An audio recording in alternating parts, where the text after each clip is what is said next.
I just killed my mother. It wasn't me who it wasn't me who killed her. It was Jeff.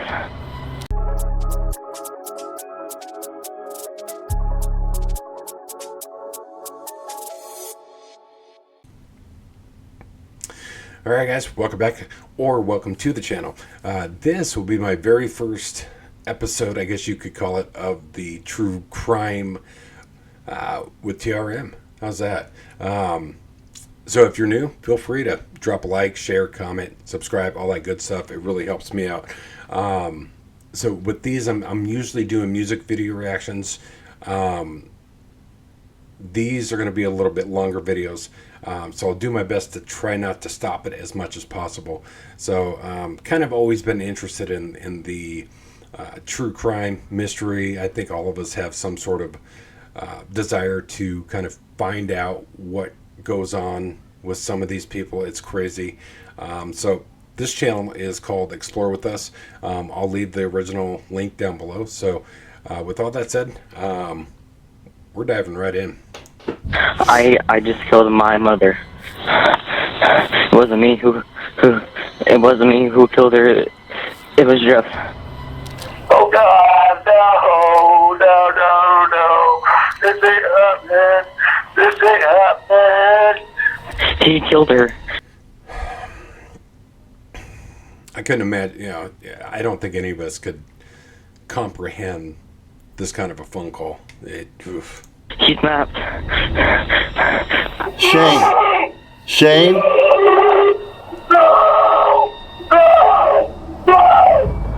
On Thursday, April 6, 2017, Shane Nicholas races toward home after getting word from a family member that there was a growing police presence at his house. He knows very little about the situation as he answers the distressing phone call that will change his life forever. The following report is based on police records, and most of the audio has never been heard before until now. Hello, Mr. Nicholas? Yeah. Hey, this is Captain Loney with the Champaign County Sheriff's Office. Come on, man. Everything's cool, right? Everything's okay. Please tell me everything's okay. Let me ask you something. Where are you now? Where are we at, man? Do you know? Melville, Indiana. Are you driving right now? No, I'm not. Who's driving? Adam. Will you assure me? I don't know if you guys have ever gotten a distressing phone call while you're driving. I have, and it's tough to drive and be all emotional. By the time I got to where I needed to get to, it was my grandma that passed away, and I was driving, and by the time I got home, it looked like somebody had, like a bee had stung me in the face. My face was all swollen up from just tears, trying to, I couldn't imagine being that far away from home and getting a call like that. Ugh. That Adam will remain the driver? Yeah, I can't drive right now. I gotta know what's going on. All right, I'm going to tell you. Sir. I'm so scared. Okay, sir. About 6 p.m. or so, maybe a little earlier, we responded to your house after receiving a call from a family member. There was some type of disturbance, and your wife has fallen victim as a result of that incident, and she's deceased. Oh, God. I've got processing what you're telling me here. I understand. Take your time. Not only receiving the call, but being the one that has to make a call or show up to a house and inform the family members of a death in the family. That has to be gut-wrenching as well. Just, you don't know what to expect. Anger, sadness, a mixture of both. It's wild. No. That's not what happened. It can't happen that way. It can't happen that way. Hours ago, at approximately 6 p.m., Champaign County dispatchers received the 911 call from Shane's 14-year-old son, though his haunting confession was the last thing anyone expected. 911, where's your emergency? I just killed my mother. And What happened, sir? I just killed my mother, and I need to go to the hospital. Captain Loney assures Shane that his son is safe and in police custody. This narrator's voice, by the way, is smooth. It is like real smooth. It has that deep tone to it. How do I explain it? Kind of not overpowering, but like almost in charge type of like a feel to it. So far so good. I like it. I mean, of course, not what's happening, but the narrator himself. Withholding the chilling reality of the situation. As Shane's panic rises, Loney begins to probe him for answers in an effort to shed light on the unfolding nightmare. Give me a little history on your son. And is his name, am I correct, is his name Donovan? Oh, God, yes. Yes, Donovan Asher Nicholas. What's his date of birth? Oh, God, I can't think he's 14 years old. Okay. But is it? I don't know. Okay. Has he been any behavior problem or anything to you? Never. The boy is soft-spoken. He's a genius. He's very, very smart. He's non-confrontational. Okay. He's never done anything. This hits a little bit too close for me. The reason I'm saying this is because my son just turned 13, and how Shane just described Donovan is my son to a T.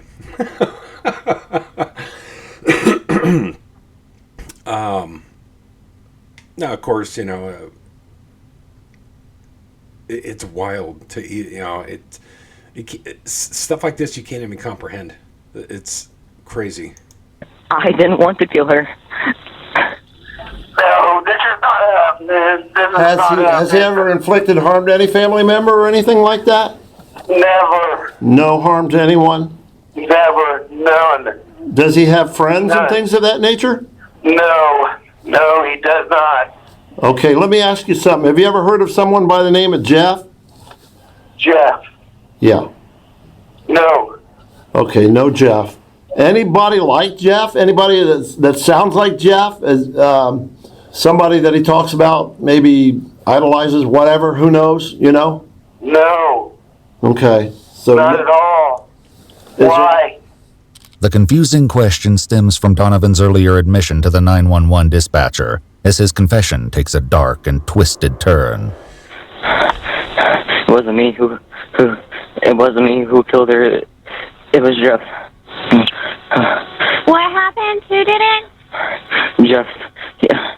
I'm sorry, this is going to be really hard to explain, but I kind of have another person inside me. Like, What happened to your mom? he killed her.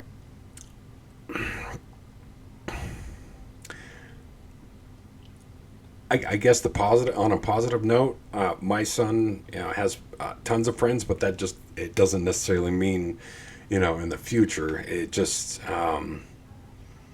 another thing is like dispatchers. I can only imagine what dispatchers go through on a day-to-day basis, receiving so many phone calls, and when you're least expecting it, get a phone call like this. I can imagine there's just so much emotion going on right now. He snapped. All right, are you able to say who's with you? I am by myself, me and Jeff.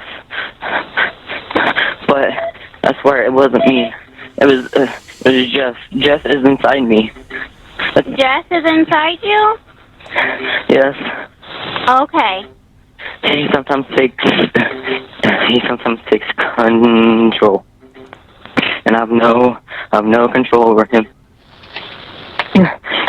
I hate Jeff so much. He's gonna make me die in prison. Investigators face the baffling mystery of why a child, whose father describes him as soft-spoken and harmless, would suddenly turn on his own mother. Could Jeff be real? Or is he simply a carefully crafted excuse? With many questions lingering, officers arrive at a scene straight from a nightmare. Donovan sits leaning against a wall in the kitchen, his white shirt drenched in blood. There are clear signs of a struggle, with large amounts of blood spattered across the walls, floors, and appliances. When asked if anyone else is inside the home, Donovan chillingly replies, "Nobody that's alive." While some officers speak with Donovan, others begin their search for the victim, unaware of the horror that awaits them upstairs. Why did Jeff want to kill your mom? These are the things I'm going to have to get used to, is kind of understanding that it's going to take a lot of people who have their emotions in check, and control them. For those people who, like the first responders, the police officers, dispatch, everybody that's involved. It's just not like a couple cops and this kid. It's everybody involved. For you to be able to go to a home and see this, it would fairly be tough. I mean, for someone like myself who's not used to, but I guess that's exactly what they train for. So still, I guess you really don't know until you actually walk in and on something like that to test those, I guess you would say, skills. It's just the way he is. Has Jeff ever hurt anybody before? No, this is the first time. According to our analysis team at EWU, while investigators don't need parental consent to question a minor in Ohio, a Miranda waiver must be obtained if a minor is a suspect in a crime. If the Miranda waiver is not voluntary in any given case, anything learned in the interrogation cannot be used in criminal prosecution. How long has Jeff been in your head? That's about like 3 months. Upstairs, officers confront a horrifying scene. 40-year-old Heidi Faye Taylor is found lying in her bed, deceased. The brutal nature of her wounds points to a vicious attack, raising daunting questions about exactly what transpired between Heidi and Donovan. Back in the kitchen, officers notice an unsettling injury to Donovan's face. Though they ask him about it, he gives no clear explanation for how it happened. They let it go for now, but the strangely haunting wound on his face and its grim origin will soon demand answers. Is that the only injury you got is on your leg, though, and you scratch right there, right? There's like, Huh? there's something on my, Your stomach okay? no, my, Huh? Go ahead. I can't talk right now. Okay. There's something on my lip. On your lip? Yeah, so, Okay. Is it? but that's about it. Other than that, that's it? Other than that, that's the only injuries? We're gonna lift you up and take you out to the squad, okay? Can you walk it? No. Okay. Tell you what, you wanna lift him up or you wanna throw him on this chair and put him out there? Don't matter to me. Donovan is carried outside in handcuffs to the waiting paramedics, who strap him to a gurney and provide first aid to his injured leg. The medical team noted that Donovan continued to blame the attack on his alternate personality, Jeff, adding that he doesn't know why Jeff did this, and more chillingly, he doesn't know why Heidi didn't stay down. Investigators will soon interrogate Donovan at the hospital, but first, a nurse has questions of her own. Am I going to be safe in here in the room with you? If I'm by myself? You're going to hurt yourself? Can you tell me what happened? You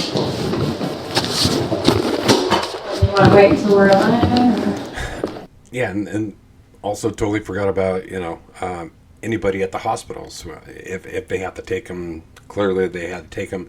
So now you put more people in this situation. It's mind-blowing to think about just how many people can be involved in something like this. The whole, I guess that's something I can talk about at the end, the whole different personalities or, things in your head, the mental capacity and things like that. It's a touchy one. It's tricky. I have never been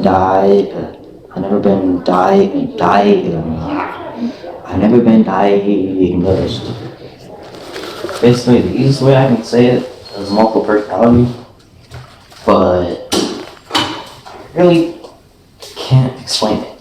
Because, like, multiple personality, like, They're usually not aware. they just talk to you. But I don't know what it's called when they take control of you. I have always believed there's a good side in a person and a bad side in a person. So what did your bad side tell you today? Said he was gonna kill her. Her next question is followed by a startling revelation from Donovan, who clarifies that the victim is his stepmother. The other person that you heard, was it a family member or who was it? It was my mother. Your mother, okay. Well, my stepmother. Stepmother, okay. I don't know where my actual mother is. Okay. Did she go to a different hospital then, or? No, she's no longer there. Officers photograph Donovan's wounds and blood-stained clothing before reading his Miranda rights. Afterward, they begin diving into the harrowing mystery of the day's events and what may have triggered his sudden, violent outburst.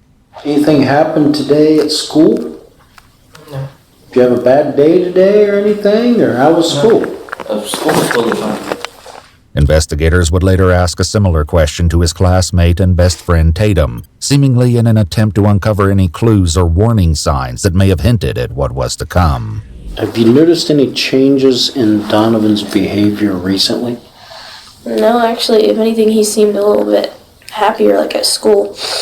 However, while Donovan was in the library the morning of the killing, another student named Jake approached his table after being aggravated by a fellow classmate. In his anger, he asked Donovan if he'd ever been so mad at someone he wanted to beat them up.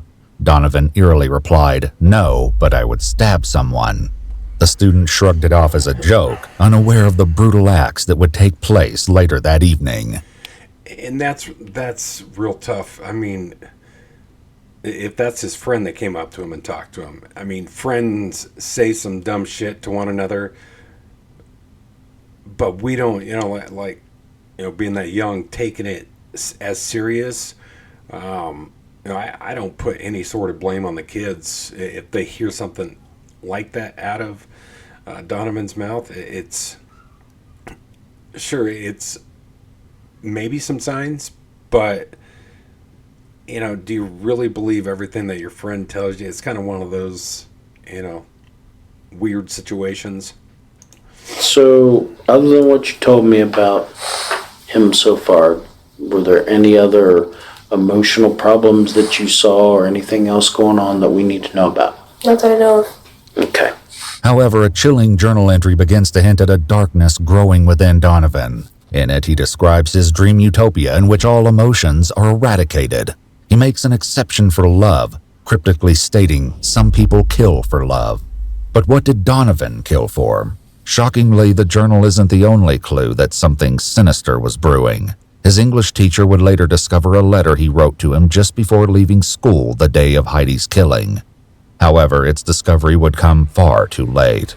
For now, investigators focus on what happened when Donovan returned home. All right. So, tell me about coming home from school. What did you do after you came home from school?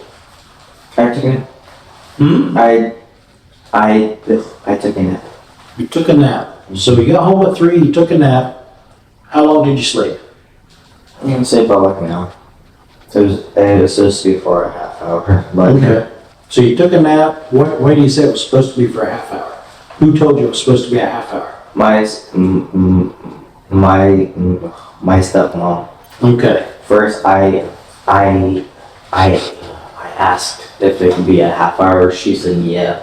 So I kind of oversaid it. Then what happened?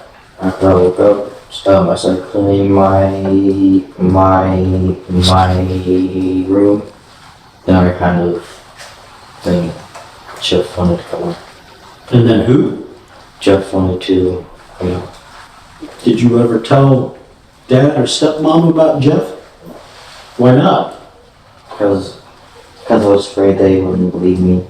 Okay. And think I was just doing it for attention or something.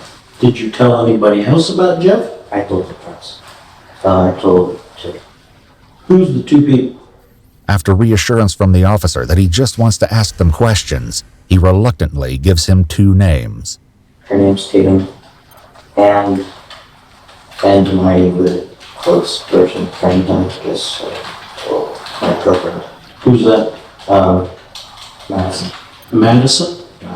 The thing is, she's in a different state. She's what? She's in a different state. Okay, she didn't go to school out there? Where does she live? West. So how did you tell her? Phone? Yeah. I have no idea. How do you know her? Well, kind of embarrassing, but like, Either via Facebook or online. Oh, okay. Tatum would later share with officers her personal thoughts about the mysterious Jeff. When she's asked what Donovan's behavior is like when the alternate personality takes over, her reply raises more questions than answers. I don't know what he does when it happens. I've never been there when it has. I've only known him as Donovan. Do you believe he had a split personality, or you think this was just a fantasy thing for him to get attention? Something like that? I don't think it was for attention. I believe that it probably could have happened. Though she claims to have never witnessed this alternate persona for herself, bone-chilling evidence would contradict these claims. In a text exchange later uncovered between Tatum and Donovan, he acts as Jeff, calling himself the devil's child and anything but holy. He also makes disturbing requests for the courage to stab someone 67 times. Okay, well, I guess my personal opinion, but if your friend is texting you this, saying this kind of stuff, I guess, and therein lies the problem, is are you obligated by law to let somebody know of this and the possibility of something that may happen? That's another tough one, I guess, that she's going to have to deal with or live with. But it's kind of, when he said split personalities, it kind of reminded me of the movie Split, I think it was called, with, oh man, what's his name? I can't remember his name off the top of my head, but he had multiple, not just one, but I think, 4 to 5 different personalities that he would, that movie was insane.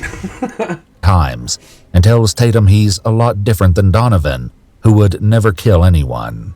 For now, Jeff remains an enigma, with investigators unaware of how deeply disturbing the truth of his identity will reveal itself to be. Meanwhile, Donovan continues to elaborate on what happened next. So, you're cleaning your room and you say Jeff wants to come out. Mm-hmm. Can you describe Jeff to me? How does Jeff act? He's homicidal. Yeah, obviously. But he laughs about things that he did today. And he's super fidgety. He always clicks pens or twirls a pencil or something. So can you tell me about what happened at home after you cleaned your room? What did you do then? He came out. He was tired of being in me, and he said, I'm gonna come out. And usually, I don't let him, and I try to not, and I try to stop him. But I was like, no, I'm just gonna do it. And I was wrong. Donovan then explains that once Jeff emerged, he changed clothes, dressed in a plain white t-shirt and black jeans. Why are those clothes? Because it's his favorite outfit. It's a what? Because it's his favorite outfit. You talking about your favorite outfit? His.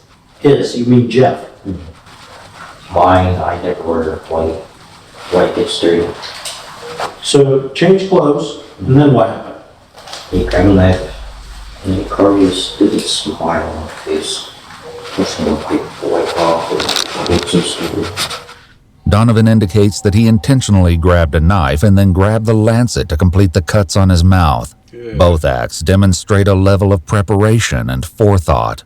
Donovan's cuts, extending from each side of his mouth toward his ears, created what officers grimly described as an exaggerated smile. His chilling explanation for doing this to himself would later leave investigators stunned. So, we got the knife. Boy, he looks a whole lot different in that picture than he does here. That long hair, that just the thought of just right into your cheek. Oh, ugh. And you're in the kitchen and cut your face. Did you do that in the kitchen? I did that in the bathroom so I could see. So he could see. So in the mirror? I used a knife and a lancet. Not because the knife was too long to cut anything. Disturbingly, Tatum suggests that Donovan may have been sharing these frightening ideas with someone else. I really don't know of any problems, like, for him at home, like, but he didn't have anyone else, like, really to talk to. There was this girl. All I know is that her first name was Madison, and that they used to talk, and they met over, like, the internet, like, an app, like, they had never met each other in person. And he used to talk to her. I feel like they maybe just, like, fed off each other. Investigators begin attempting to search for Madison and quickly locate her Facebook account online. Though her profile is private, they're able to view photographs attached to the account. What they see as they navigate her gallery is nothing short of a nightmare, the disturbing images leaving them questioning the true horrific nature of Jeff. So, you have the injury to your face that you used the knife and the lancet for. Then what did you do? I was waiting for Mom to come downstairs. Now, when we're talking about Mom, you keep referring to Mom. We're talking about Heidi. Yes. Okay. Okay. Yeah, so it's very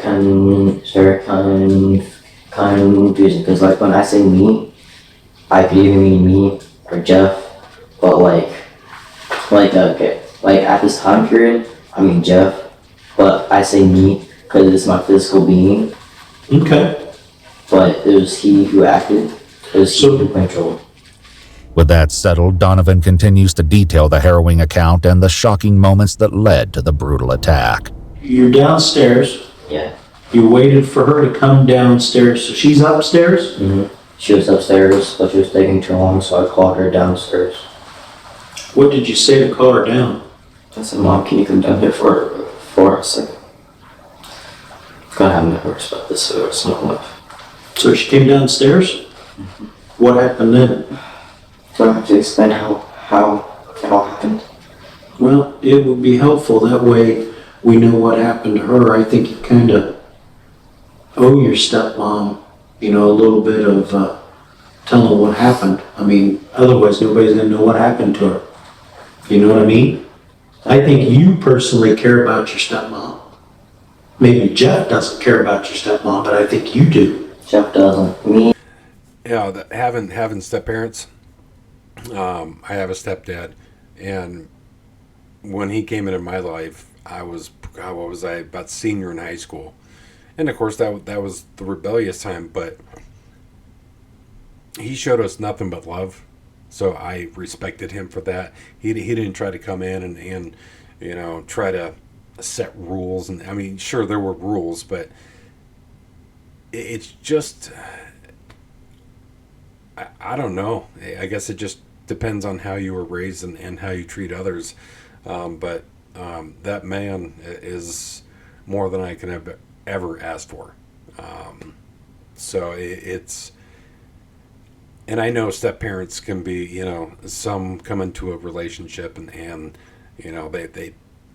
they put their foot down and this and that, and the kids rebelling. I mean, like I said, sure, there were times, but in the end, like right now, there is nobody better, in my opinion, than my stepdad, which I actually consider my dad. But it's, I don't know if this had a part to do with it because of her being the stepmom. I don't know if rules were implicated or things she had him do. I guess we'll wait and see. I haven't really liked her. But yeah, I wouldn't hurt her at all. So, what happened when she came downstairs? I hid behind the stove. So when she... Okay, I'm sorry to pause it again.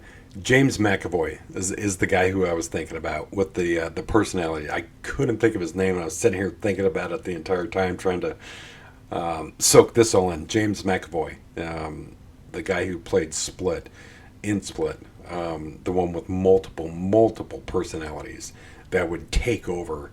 But like I was saying, this guy just has the one alter personality. When she would walk by, I could just easily. Mm-hmm. Yeah. Where was the door? The door was in the living room. It's the right side door that has the glass.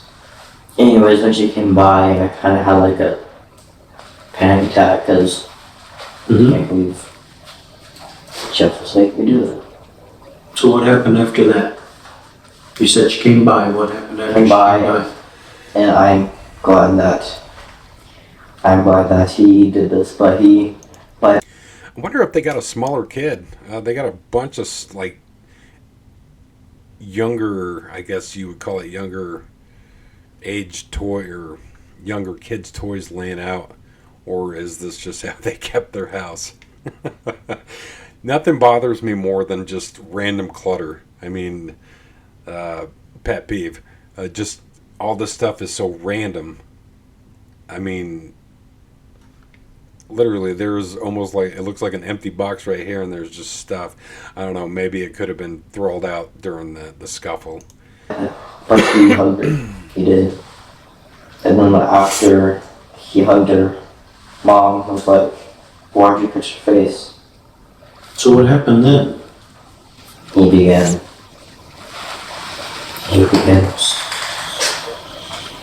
Stop. In later interviews, Heidi's closest friend Angie and her daughter Ashley open up about Donovan, who they've known since he was just 2 years old. He's always been different, never really, like, I wouldn't categorize him as shy, but he didn't like people with very few friends. Like, he had friends, and it's not that he didn't socialize. He was an introvert. He's very quiet. Yeah, he's very introverted. What was Donovan's relationship like with Heidi? Very tense. Very tense. Why do you say very tense? Donovan has always been an issue for Shane and Heidi. And when I mean issue, I mean he's been, that's what they argue about. They always argue about Donovan. Donovan is the reason why their main reason why they fight? Yeah. They'll soon share more eye-opening details, explaining what they believe to be the source of the ongoing tension between Donovan and Heidi. Meanwhile, Donovan continues to share the horrific details of what happened next as he began the savage assault. She said, "No, stop, just call 911." I was like, "No." How many times was she stabbed? I don't know. I tried to push the glass, but I can't see it. I don't even have one. Then we went upstairs because she was trying to grab her phone, so she could call 911. I went upstairs. Then I remembered that the gun was upstairs. So she ran? She walked upstairs. I was very exhausted. She fought back. Where was she stabbed? In the front of her, the back of her, or something else? Everywhere. Anywhere the knife could penetrate. Then when I went upstairs, I took both of the phones because she had mine. So she went upstairs? You followed her? Well, actually, I ran ahead of her so she couldn't call anybody before I got there. According to Donovan, when Heidi finally made it upstairs to the master bedroom, she laid down on her bed. What he did next would add a chilling new layer of brutality to the violent altercation. She was lying. She was lying on the bed. I couldn't see her separate. What did you do then? Me and Jeff couldn't see her separate. I thought it was done upstairs. I was like, this is the quickest way she will. So she's laying on the bed. Did she say anything else to you? Just call 911. And then after I said no again, I shot her and hit him. It had to be an accident. He would not. Holy shit, man. This is crazy.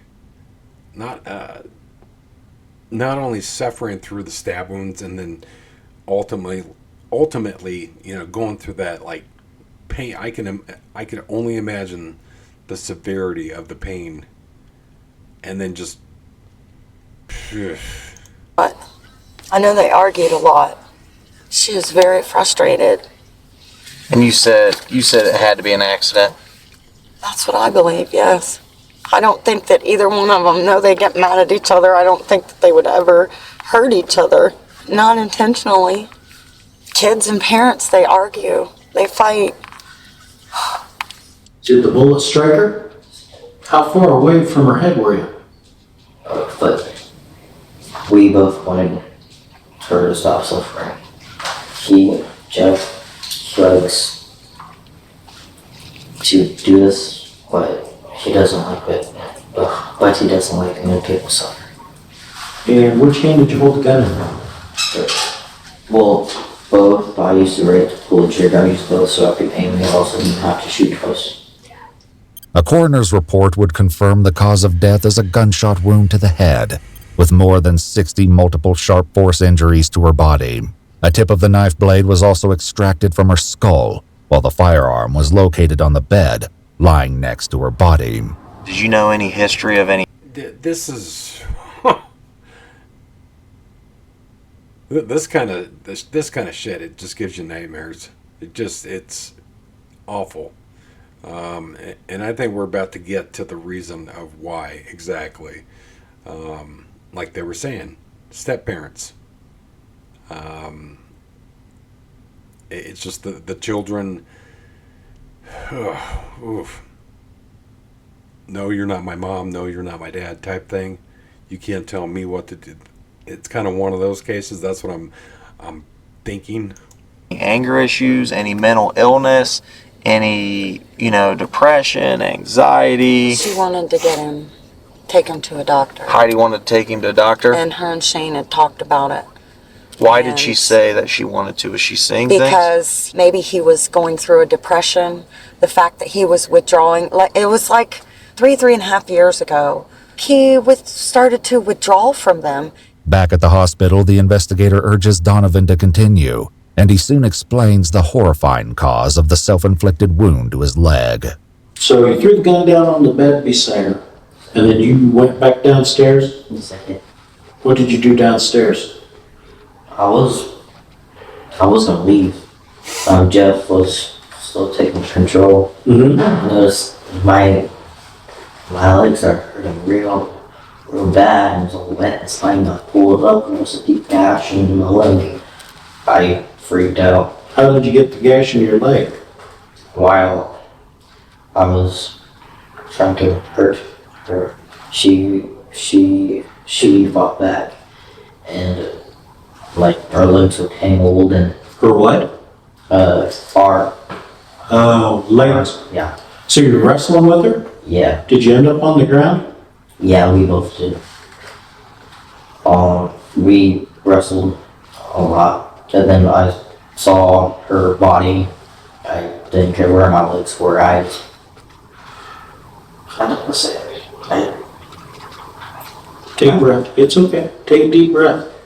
When I tried to hurt her, I've noticed real quick, he's using the word I now. Instead of Jeff. Instead of using the word, using Jeff, he's saying I. So I don't know if he's speaking in Donovan personality or the Jeff, but he's using the word I versus, saying it was Jeff. On the ground? Yeah, we both did. We wrestled a lot, and then I saw her body. I didn't care where my legs were. I don't know. Take a breath. It's okay. Take a deep breath. When I tried to hurt her, I hit my leg. I didn't really feel anything because he was in the moment. So you stabbed yourself in the leg accidentally?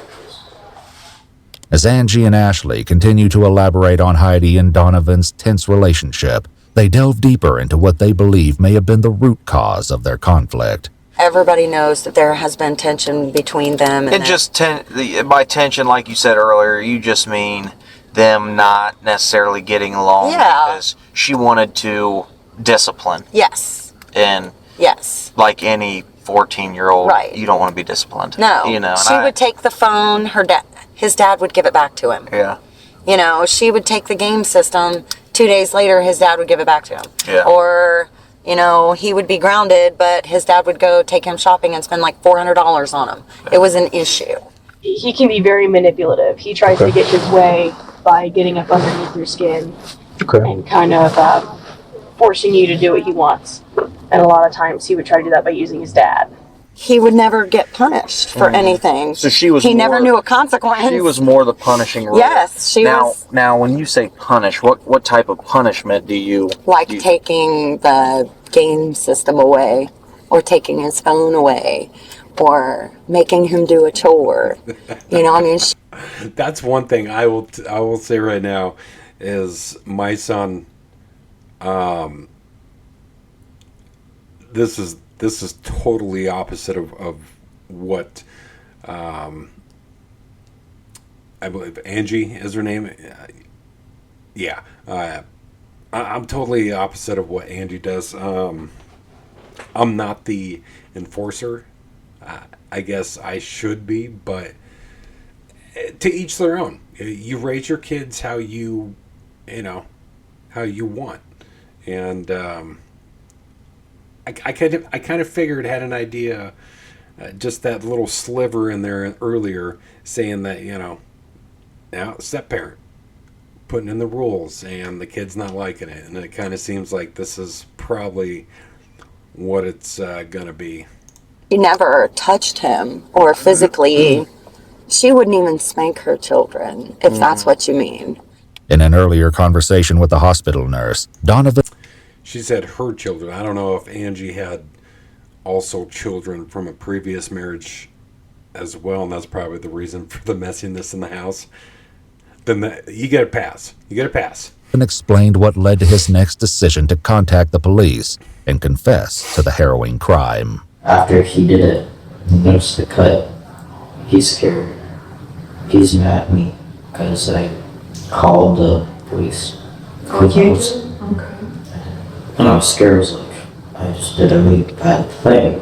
And I was a huge gash in my leg that I had no way of getting myself stitches. I was like, I need to go to the hospital if I know I'm gonna get like infected, bleed out, or something.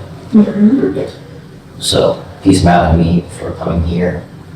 Because like he thought like, just do it and run.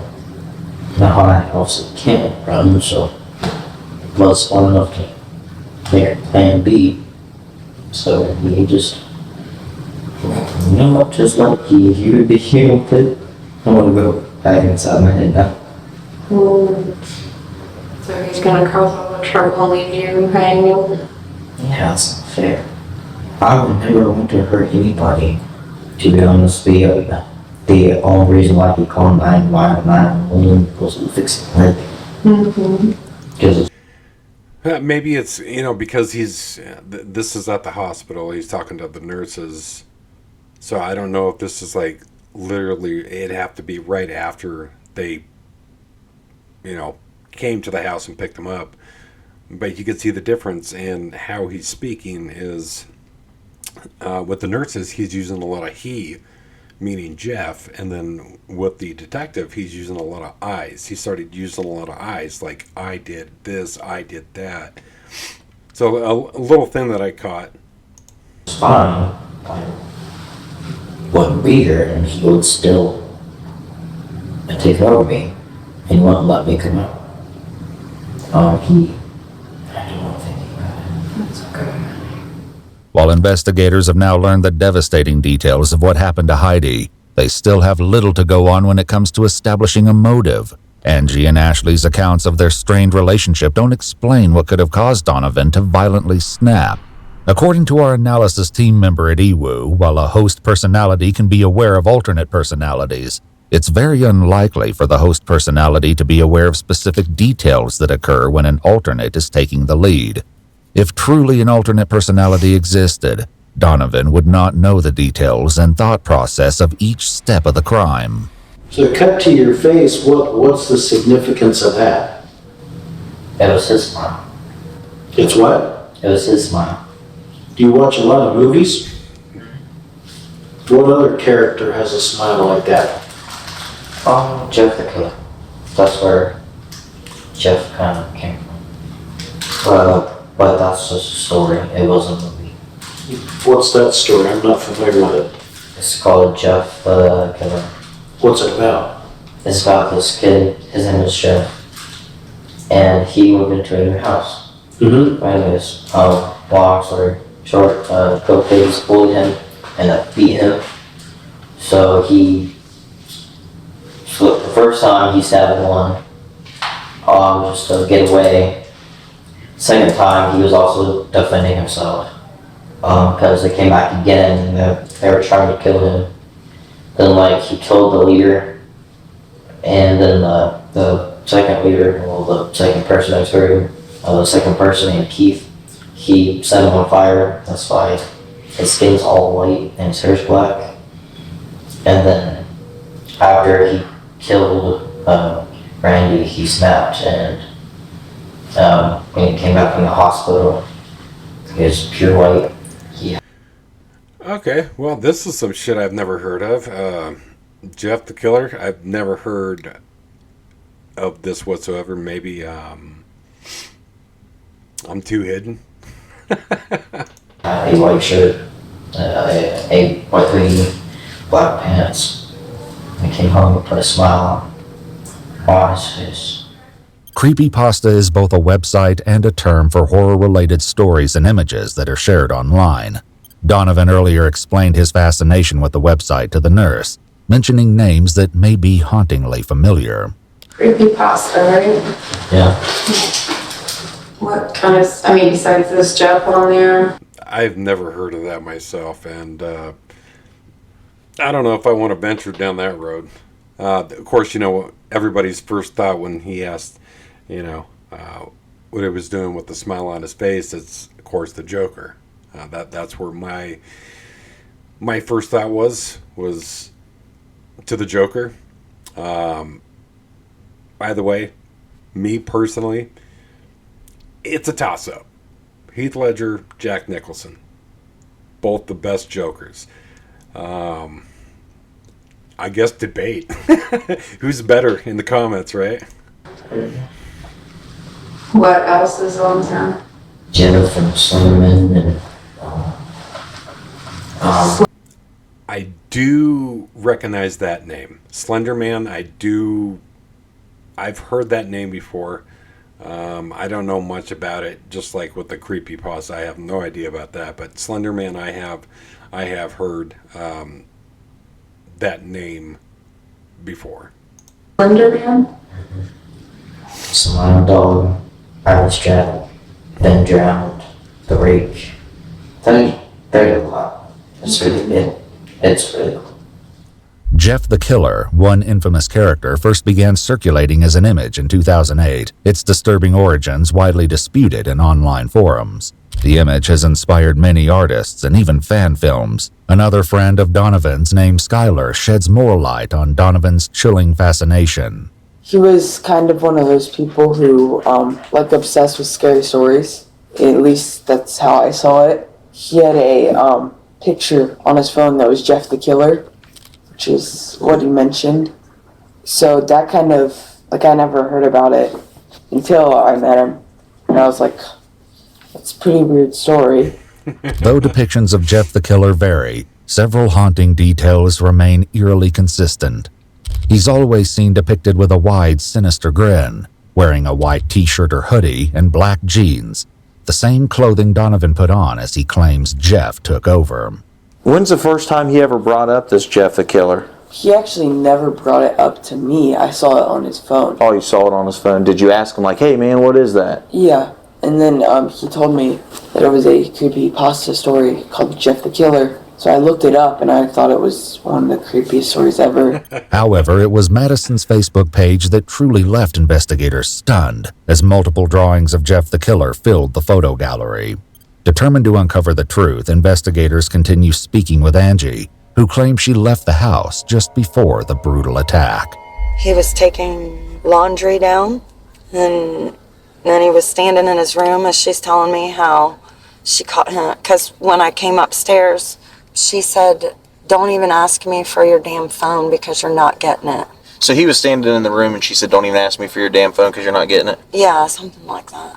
And then she turns to me and she says, "I caught him sexting today." And I said, "What?" I said, "Donovan." And she said, "I'm tired of this." Heidi confiscating his phone, preventing him from contacting his girlfriend Madison, may have been the final act that pushed Donovan over the edge. However, his earlier confession to the hospital nurse suggests it wasn't one specific action that set him off, but a combination of factors. Was there something that set Jeff off today? No, it wasn't really today. I mean, what seemed to bring on the attack? She always yelled at me for stupid stuff, like, I don't know, like, not, like, doing this is wrong, or like not sweeping the right spot, like normal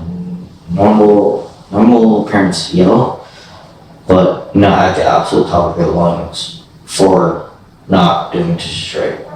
And once I sat down on my knees, because she was crying, and wouldn't stop, so I set it down, my mom hit me. Sometimes she would be mean with the things that she said. And as a mother, I've done the same thing. I'm not perfect, but I know, she would say, and that's the only thing that I can think of, that as a kid, you don't want to hear your parents say crappy things. But all she would say was like, I can't wait till he's 18. But I mean, she never, would she, look at him and, dumbass or stupid or, nothing like that? No, I mean, she would say pain in my ass. Yeah, well, I can't tell you how many times You're a pain in my ass. I can't tell you how many times I've been called that. And he would just sit there, if other people are around. However, as Angie left the home, See, and like I said, this all comes down to your own personal preference, how you parent. That is something I never do. I never talk down to my son. I never degrade him like that. Me personally, it's going to be a one-on-one. It's a conversation. I'm going to treat him, like an adult, because that's how I want to get across my point as an adult, not a name-calling dickhead that just rants and raves and bitches and complains about everything. The other thing is that, I take care of majority, if not all, the chores. I mean, it's just something, I guess you're either, you do it or you don't. I don't delegate any chores. And if I do, I'm going to be there helping with that chore. So it's not like, I send them off to go sweep the floor. Certain things like that. I mean, we'll go outside and grab garbage cans together. I mean, not that big of a chore, but, it's tough. I mean, I was raised, of course, differently, similar, not as bad, it sounds like, to the kid here. But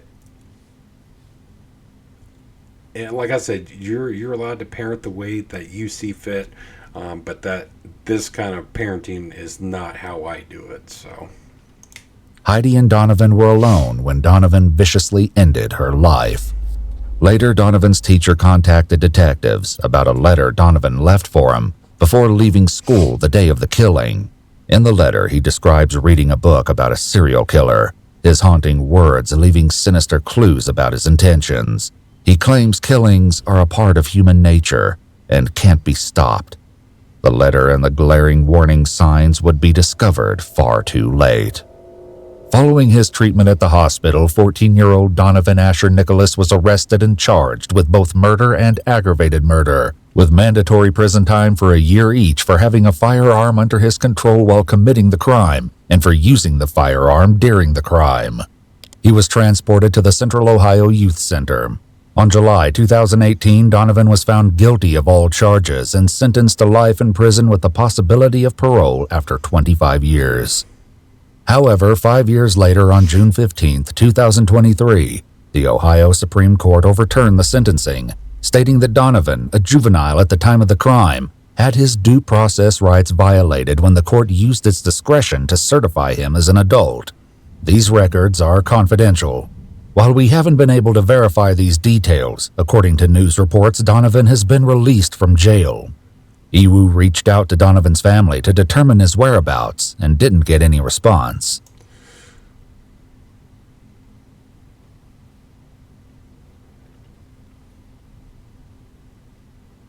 What is that? Oh my god. We don't think we want to know, maybe. Someone. I just killed.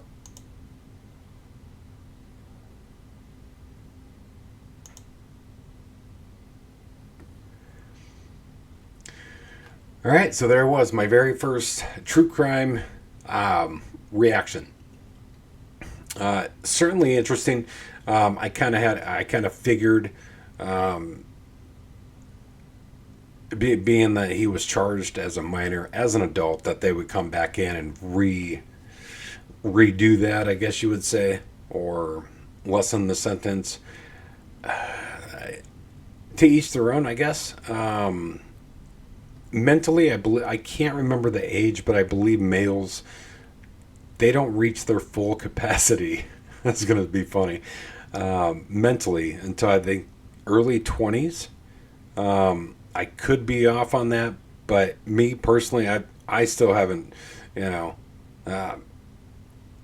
a child. My mind is, built like a child's mind. I find dumb things funny still. I mean, that's just, who you are. I mean, physically, I don't think I can grow anymore. Not, height-wise. Out-wise, yeah, I could go a lot further, but with our brains, the male brain doesn't, I guess, fully develop until the early 20s, I believe, maybe even mid-20s. I could be, like I said, I could be wrong on that. But overall, I kind of figured how this was kind of shaping out to be, of why, and why Donovan did what he did, which was just strict step-parent control. That whole Jeff thing, could it be a possibility? It could be, but like the narrator was saying, like an actual therapist, said that when you have split personalities, you don't remember what the split personality did. So you can't really recall those types of things if your split personality was doing it at the time. So I give Donovan credit. I mean, he tried. But overall, that, like I said, that was my very first true crime reaction. Enjoyed it. As I said, the narrator's voice is incredible. He could read me a story anytime. I'm all for it. So with that said, if you would like to subscribe, like, share, comment, feel free to, please. I'd appreciate it. I will do more and more of these. I'm really interested. I want to dive more into all sorts of stuff. But on my channel, my main focus is music reactions. So what I'll end up doing is a couple music reactions, and then, here and there I'll do a true crime with TRM. So I think that rolls out the tongue very nicely. So with that said, I appreciate you guys taking the time to watch, listen, and I apologize for the length of the video. I'll try to be more, how would you say, not pausing all the time, but I guess if there's something I gotta say it now. So with all that said, I appreciate you guys taking the time out of your day to check it out, and I look forward to doing very, very many more of these. So You guys take care, and I'll see you in the next one.